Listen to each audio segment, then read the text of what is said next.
नमस्कार दोस्तों, आज के हमारे इस वीडियो में हम आपके लिए शीतला माता की पौराणिक कथा लेकर आए हैं।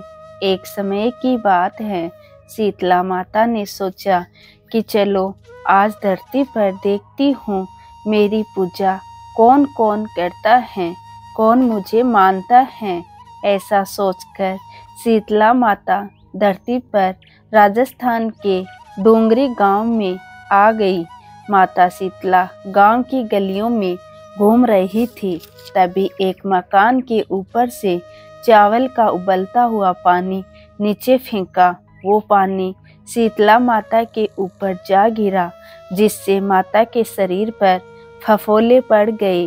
शीतला माता का पूरा शरीर जलने लगा। वो गांव में इधर उधर भटकने लगी और कहने लगी, अरे मैं जल गई, मेरा सारा शरीर जल रहा है, कोई मेरी मदद करो। लेकिन गांव में किसी ने भी माता की मदद नहीं करी। अपने घर के बाहर एक कुम्हारन बैठी थी। उसने देखा कि वह बूढ़ी माई बहुत जल गई हैं, उनके शरीर पर फफोले पड़ गए हैं और वो अपने शरीर की तपन को सहन नहीं कर पा रही। तब वह कुम्हारन बोली कि माँ, तुम यहाँ आकर बैठ जाओ, मैं तुम्हारे शरीर पर ठंडा पानी डालती हूँ।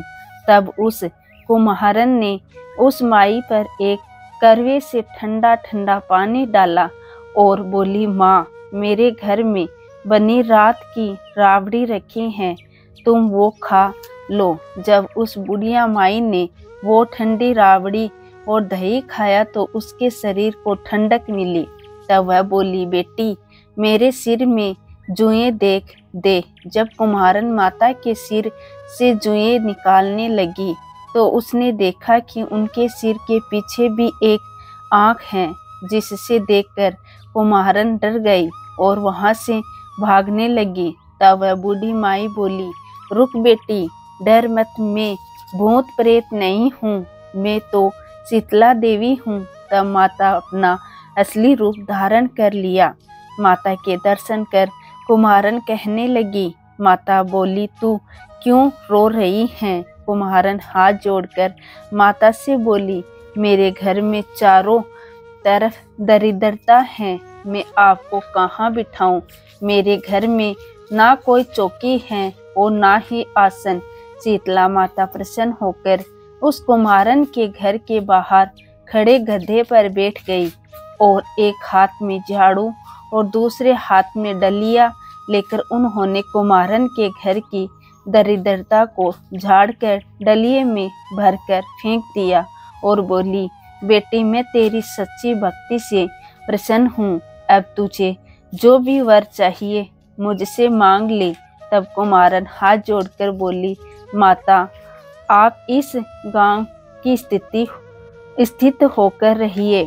जिस प्रकार मेरे घर की दरिद्रता आपने दूर करी है, वैसे ही जो भी व्यक्ति आपकी फाल्गुन मास की अष्टमी पर भक्ति भाव से आपकी पूजा करे, आपको ठंडा जल और ठंडे भोजन का भोग लगाए, उसके घर की दरिद्रता आप स्वयं दूर करे। माता ने उन्हें तथास्तु कहा और बोली, तू इस करवे का जल अपनी झोपड़ी पर छिड़क लेना, कल सारे घर में आग लगेगी लेकिन तेरी झोपड़ी नहीं जलेगी।